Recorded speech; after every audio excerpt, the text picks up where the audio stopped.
combat systems, it was the first version where 12i portals could spawn naturally lit.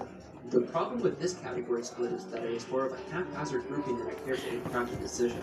The latter half of its updates, namely the versions following 1.13's update Aquatic, saw both the majority of the interest and the lion's share of the category's records.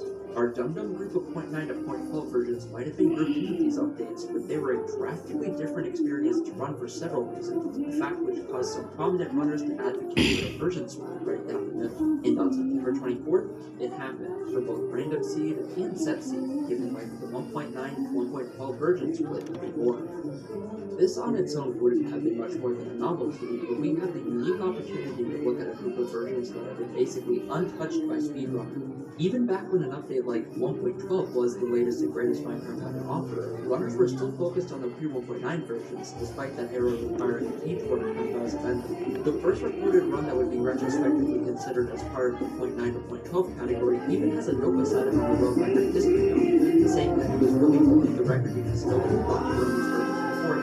And this was in early 2020, 3 years after the last version of the set, 1.12. But with 3.0 years removed from runs like that one, we have to start off where they left off, which leaves us with the category's last vintage record, or by IMDb, 7 minute and 17 second completion of Minecraft 1.12 during March of that same year. Considering the blueprint was so great, how much different can this really be from today's life?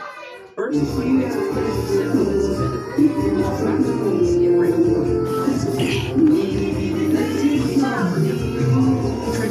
For arrows, important for the entirely different endfight sequence coming up later, then he gathers his tools, important for obvious reasons, and after killing enough sheep to muster up one red craft, you think he's just about ready to make a nether portal so that he can shortcut his way to the stronghold. But he can't build another portal, he doesn't have the obsidian. Instead he has to make the entire 1500 block trek by foot in the overworld. This portion of the run takes up a bigger time slot than the entirety of Rayo Sub 2, and as Honey reaches the stronghold and enters the end 5 minutes in, we're met with this version's most important distinction, which is that the dragon's perk mechanic is entirely different than the one we saw previously. This fact wasn't as important at the time, as a successful one cycle wouldn't be developed and used in any sets he'd run until 2 months later in 1.14, and no hours in battle with the dragon during his version. As the credits play, the roadblocks for making this version competitive are apparent in big bold lettering. More prep required, a more tedious dragonflight, and a less than optimal world scene. So how are we going to fix these two things? Well, a category split is the perfect way to do that.